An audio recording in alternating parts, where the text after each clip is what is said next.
Hello, everybody. We're back to Flying High again, way up high, by the way. That's our show, Flying High. And I have a wonderful guest today. She's had so many experiences, and we're going to be talking about that. So, first of all, let's see who we've got going here. Give us your name and what you do to begin with. Well, my name is Chenda Chhi. What do I do? I am president founder of Coral Tree Education Foundation. Mm-hmm. We support education for impoverished children in Cambodia, in rural village.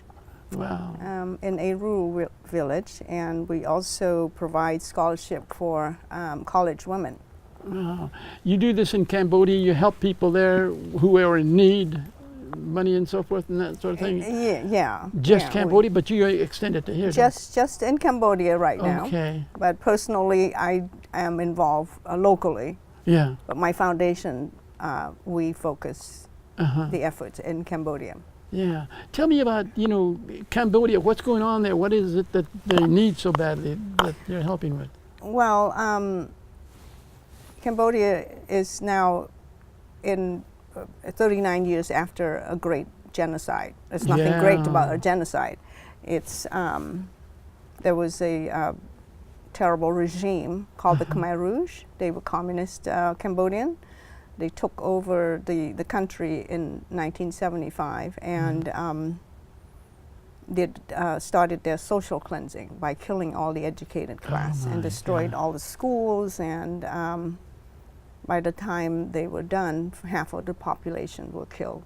Yeah, that is either by horrible. Executions or starvation and illnesses. And when this was happening, whereabouts were you at that time? And I was caught in the middle of it. I lived through the whole era. I was 14 years old, and by the time I escaped and got to the U.S., I was 18. Wow. Yeah, I got here to the U.S. in 1979. Yeah. Can you tell me, I know it's a little tough, when you were 14, you were there, and these things were going on. What things that you saw that really turned you off? Well, it's very frightening. First of all, you're 14 years old, and you were living with your family, and all of a sudden they took over and split up the family. So that was the first dramatic event that happened. Yeah. They took the children, and I happened to be the first one that was taken away. Wow. And they put us in labor camp, hard labor, working 12, 14 hours a day with very little food. Basically, they'll cook a pot of food in this cafeteria with one chicken. If we're lucky, we get the chicken thrown into this big tub of water and a few grain of rice, and then that's what we get.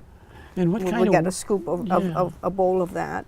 And what kind of work did you do? What was it they put you doing? We were farming rice farming. We were working in a rice field. During the monsoon season, it was raining all the time. We're out there in the field. You're barefoot walking to the field, and when the rice matured, and you harvest the rice, and then the trucks will come and take all the produce away. We don't get to eat what we produce. Because it's communism. So everything belongs to the government. Work for them, period. So we were starving, so the children were hungry. Some people would steal fruits and things from the trees, and if you get caught, you can get killed for that. Wow. So you just have to find your way to survive by eating crickets and snails and field crabs and things like that, So I would catch the little crickets and it's I don't know what it's called. It's a locust. They're flying in the fields. I was a city girl, so I don't know what they are, but I've seen people eating it. So I was hungry enough, so I grabbed, squished the head, put it in my pocket. My mother had cut up a pair of my father's slacks into 4 panels. It's similar to this jacket, and then another scrap fabric she found, and she made big pockets for me. So that's what kept me alive, those pockets. I was able to hide food in it.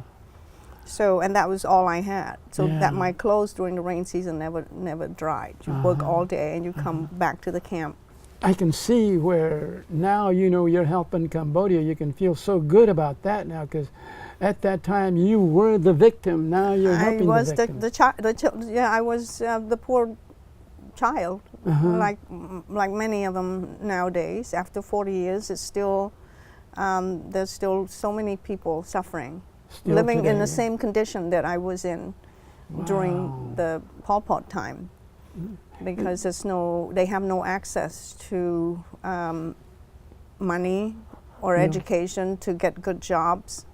They're out in mostly in rural area where, you know, they're not close enough to the center. And if they are close enough, if you're not educated, if you can't speak English, it's hard to find jobs. And some of the children, by fifth grade, they can't read or write, even though they go to school. Yeah. School curriculums is very poor because the classrooms are crowded, and the school that we found was falling apart. When you were 14, you're saying? No, the school that we started, that my Oh, foundation now. went and Okay, rebuilt the okay. school. Yeah, there were 300 kids, almost 280 kids.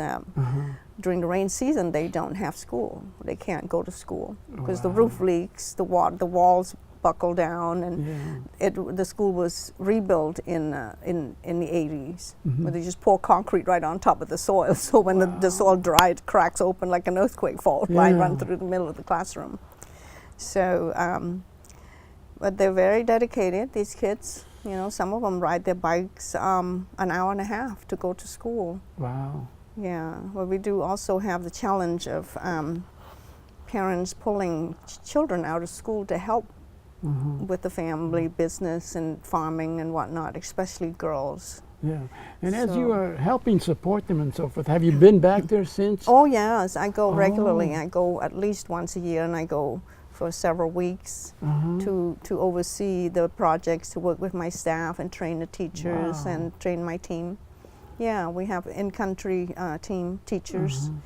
Are you afraid that they're going to grab you again or something? Oh, I used to have that fear a lot. I stayed away for 26 years and dreaming. Even though I got out to California, I would have this dream where, in my dream was, I got out. Why did I come back? You know, and then you Wow. wake up like they found me, and then you wake up. I don't have that dream anymore since I've been back, since I started having children. My whole Well, I'm sure in your heart, you know, your heart is with counts and all this, because you can see what you were in and look back, my gosh, you know, what they were doing to me at 14 of age and how I worked. And then you say to yourself, why am I coming back to this? I know why you're coming back, and you know why you're coming back. Is because you can now be a helper where you had wanted somebody to help you at that time, yeah, but you didn't get it. I didn't get it. Yeah, And here you are being the person who is yeah. helping. It wasn't deliberately by choice, I have to admit. I was, you know, I wanted to help. I'm always sending money to help families, and the very first project was I'm sending money to build a school, and I wasn't going to go back. It's like, help the kids, help the people. I'm not coming back, you know. Yeah. And then a friend of mine, Mr. Bernard Krischer, he was a Holocaust survivor himself. He was a child of the Holocaust survivor, and he had built many schools, and I donated to his foundation, and he convinced me to go back. Oh, really? Yeah, so I went back to Cambodia after 26 years, and then after that it was,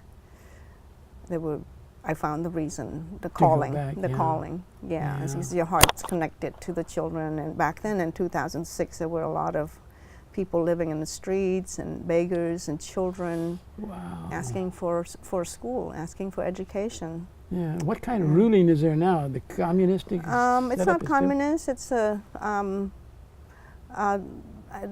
it has a prime minister, who's Mr. Prime Minister Hun Sen. He runs a country. He's been there for 39 years, I think. Wow. Yeah. So, and there's a king. A king. The Cambodian was a very powerful country. You know, the Khmer Empire. They ruled most of Southeast Asia. Thailand and Laos used to be all under the Khmer Empire, centralized in Cambodia. Well, how do they feel? You know, you have the king, you have the guys leading the country. What is going on with them? Can't they see that the people are hurting that bad, like you see it? And why can't and they that's do been something about it? they see it, and the government helps some. There's a Ministry of Education, and I think they do the best they can. There's a lot of support from global communities and whatnot, but the poverty is so deep, and and each person and each government branches can only do so much. Because also the challenge is the population grew very fast. When I left in 1979, there were 2.5 million, probably 3 million tops. 1979, because half of the population were killed. Before the communists was 5 million. So we're a very peaceful country. We didn't get involved in the Vietnam War or anything, but we got the bombs, U.S. bomb dropped on Cambodia. So that's how the bad government took power. Basically, they start invading. So when I left in 1979, it was about 2.5 to 3 million. Today, 16 million. And 50% of the population is 25 years old or younger. Wow. So when you go to Cambodia, it's a very young population country. Children, beautiful children, very friendly, very happy, and even though they're poor, very poor. Yeah, very poor. You see children working. Everybody's busy, young and old. Grandma would take care of 6 kids because their parent, her children, had to leave the village to go find work in the cities or go to Thailand to find work. Let me interject something, then I want you to keep going this. But I'm hoping, that Flying High, our show here, will go to places that can become aware of this and what you're doing and how they can help instead of just you're helping. Maybe you get 10, 20, 30, 100 other people helping. And that would be awesome, So if there's and I'm your contact. Pardon me? I'm your contact. Yeah, fantastic. So as much as we can to get this show around to all people, that'll be awesome because I'll feel good in my own heart. That would be. Oh, yes, that it can it's help very you. rewarding, very rewarding. It's challenging work, what I do.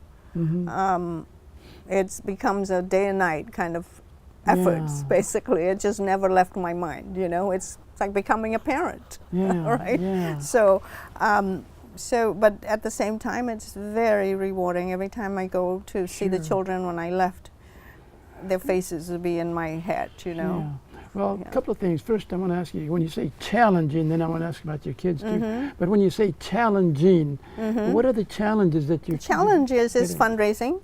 The fundraising? Finding the money. I have wish lists of things I want to do that I can see it would be very impactful, positive impact, have lots of positive impacts. And, but it's money come in slow, although considering we just started, we're actually moving pretty fast. In 1 year, less than a year, we got the school built for 300 kids. The school was in disarray condition for 15 years. Nobody goes to that village. And since we've been there, you can feel the dynamic of the village changes. Because there's hope now. Our school just pop up, brand new buildings, and the parents actually came and start crying. Said, "What is this beautiful building doing in our village? You only see this in the city, So, so that's very rewarding. But the challenge is also finding teachers to go to the village. If the school had been in the city or in a bigger city, it's easy to find help. When you say a wish list that you have, that's this long. Get to maybe the 2, 3, 4, 5 top wishes that you have. Top wish list is to have to have more teachers. More teachers. Have more teachers, and we need another building.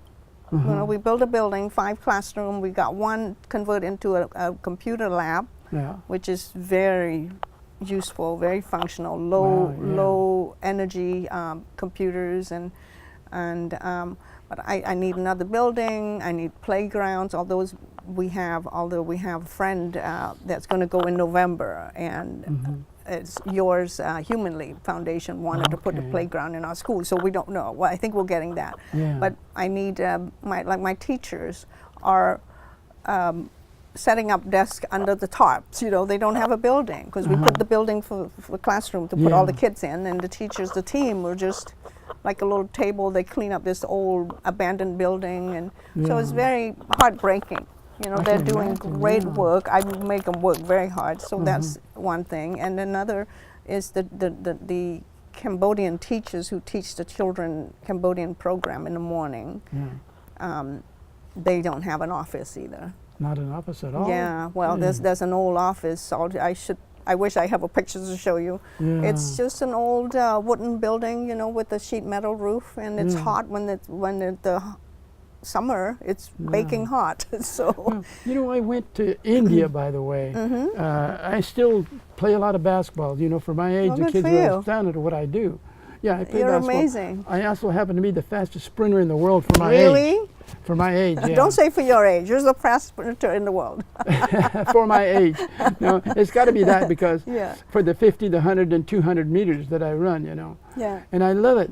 And when I went to India, by the way, the thing that I did was I taught them how to play basketball. Boom, boom, because I can really play. They love it. Yeah. Yeah. Yeah. And they did. And an Indian doctor here, Dr. Tiwari, don't mention his name, he has a school like you have, only he had like 400 there. Yeah. And this is where I went to teach them how to play basketball. Good for you. And I wasn't that so much fun? I bet you had a blast. And but I felt for them too, you know. And the girls, sometimes they're kind of behind the boys, supposedly. So I put them in front. When I had groups of 10, I had a girl leading some of the groups, you know, so that they know, you know, the girls are there and they can lead as well as you can, you know. Yeah. So I kind of did that with them there too. So my trip there was to teach as much as I could. It ended up that I almost taught about 3,000 kids because the others heard about it and they wanted to learn too. So it was pretty awesome. Yeah. Anyway, so much on that, on the traveling that I do like that, but here you're doing it all the time. And you need others to go there and teach them this different things. Yeah. We, on my last trip, a friend of mine sent an American football. You know, they call soccer football over there. Yeah. So I went there with this football, and they said, "What is that?" You know, they're looking at it. So I said, "This is football." They go, "Football? Football is this ball right here." They had two, you know, for these 300, well, about 150 boys. Yeah. So they got this thing, and they tossed across it. They were so happy.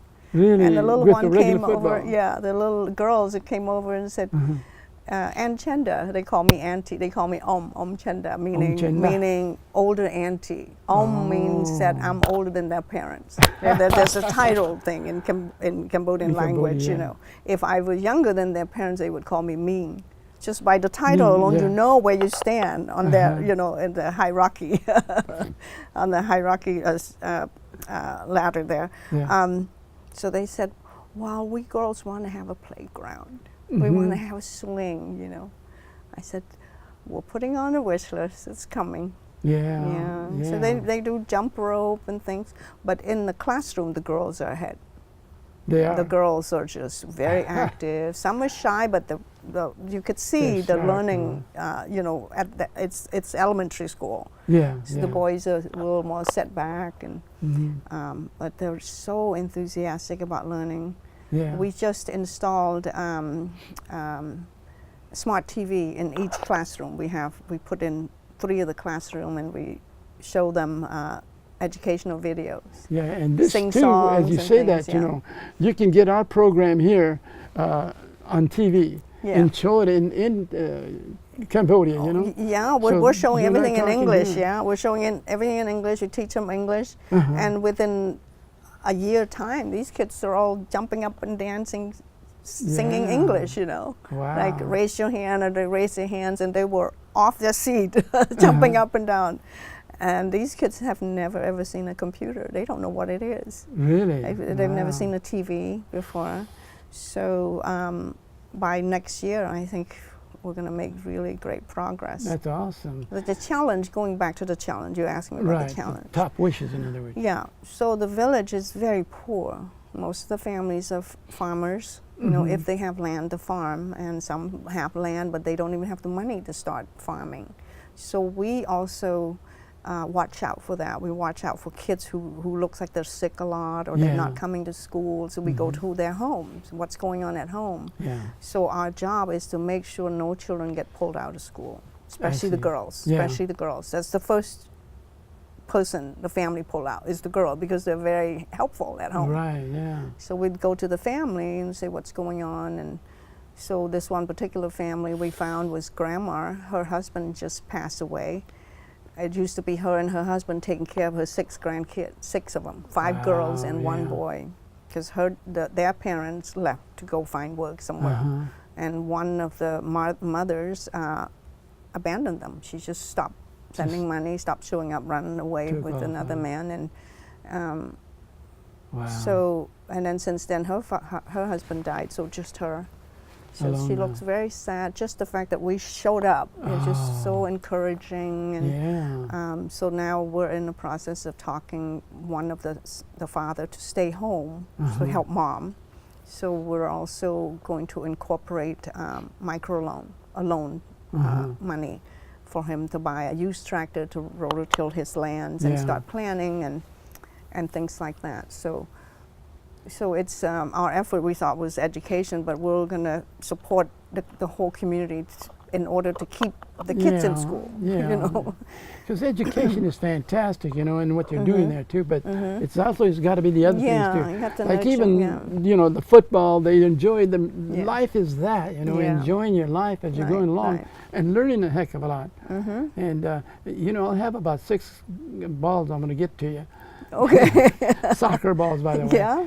Yeah. And I have to take it. I have to transport it to Cambodia. I have to take it in my suitcases. well, you know. we'll put them all flat, you know. Just Oh, you can flatten and pump it up. yeah, of course, yeah. And then it's stacked on top of each other. You know. If it's new, it's brand new worth ones, bringing it. yeah, Right. yeah. The challenge is sometimes sending things over here isn't necessarily the best thing because it's expensive to transport unless I'm getting a whole container and send them. Yeah, I hear you know. Okay. Yeah, it'll cost about $1,000 to ship.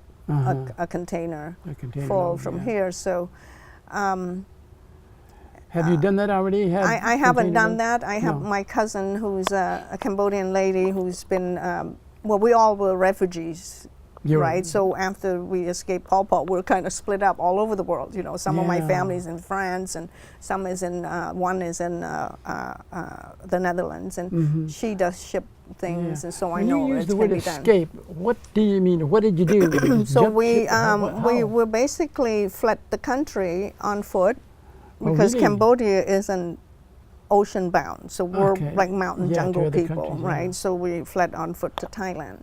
Oh. Just with clothes on our backs and run for our life, basically to look for food and freedom. And when you found that, when you got into Thailand, what was that like? Tell me. Oh, it was horrible. It took my family several attempts. First time we ran out of water in the middle of the hot mountain, in the middle of the mountain in the hot season, with no water, almost died. And the second time, actually, the Vietnamese invaded Cambodia to chase the bad Cambodian government out. Right. So they opened the borders. They said, if you guys want to leave the country, we don't have food to feed all of you, so you go. Yeah. And the last time somebody said, go ahead, they shoot in our backs, you know, so it was kind of scary. Wow. So what we did go, but it was on foot, and by, you know, it was tens and thousands of people back in 1979. I don't know if you ever watch it on TV. Yeah. And you were part of that. So I was part of that tens and thousands of people, and then you run into the bandits, you know, Thai bandits that robbed us, and even after 4 years in the labor camp, some people still can hide some gold and whatnot. So they robbed whatever's left, you know, and they took some women's, and you know, it's the same story you hear now with the North Korean refugees going through China. It's the same human suffering. It keep happening, you know. And when I hear the story of this girl, I think you might have seen her. She was telling about her family story. She's a North Korean girl. Yeah. And my heart just bleeds because that was me. You know, that was what we had to go through. So then when we got to Thailand, the American Red Cross is there, international organizations that help refugees were there receiving us, and then they put us into refugee camp. Well, you know, one thing, it's a biggie that I'm doing here. It's called World Peace. And this is a biggie in a sense. But there's all these things going on. Somehow, if these things that I'm talking about in world peace, where who, what, where, why, when, in other words, who needs it, when, now, where, there, here, and so forth, you know. So this is my big goal, you know, world peace. And I know it's a big goal, and I told one guy this, forget it, you know. No, but you I'll never can't give forget up. You can't forget it. No, I'll never forget it. Yeah. And reaching people like yourself, through you, perhaps I can help that way, and through others that you helped, you know, that don't realize just what's going on, you know, and you from your heart, you're speaking here about what you went through, your own experience. It's awesome for people to hear, you know. Yeah, if what even we refugees ourselves sometimes could feel so helpless.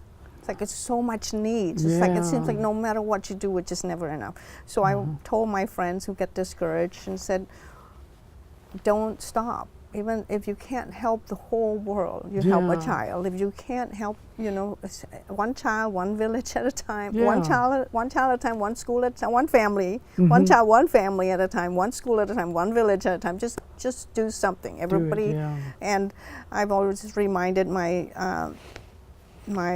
Cambodian friends and family said, as long as there are still children living out of the garbage dump in Cambodia, where we came from, we can't stop. You have to do something.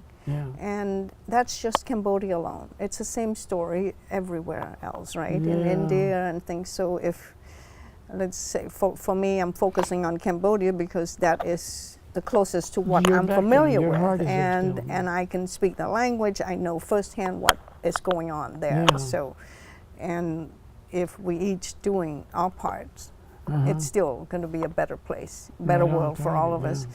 And I also told my son, who said, I'm not going to have children. He's 17 years old, back a few years ago. He's now 27. He said, I'm not going to have children, Mommy. He's got 10 now? No, he doesn't. I say, 7. He said, I'm not going to have children. I say, why? Because the world is such a terrible place. Oh, my because he hears the news and things.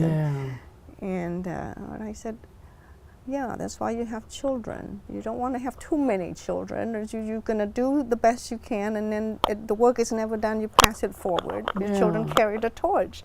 Comparing to centuries ago, we're still better off than we used to be, right? And the little things are the big things that you can do, and what you're doing is fantastic, you know. What I'm doing is not, well, it could be fantastic if things catch on to this world peace and help here, there, and so forth. But like you said, you know, 1-to-1, sometimes is all you can do, 1 to 10, 1 to 20. But as you are doing right now, it's pretty fantastic, you know. Well, thank you. We have about 1 minute left here. Oh, really? That's it? Already time? Yeah, anything you want to say to finish up here? Well, I'm always looking for help.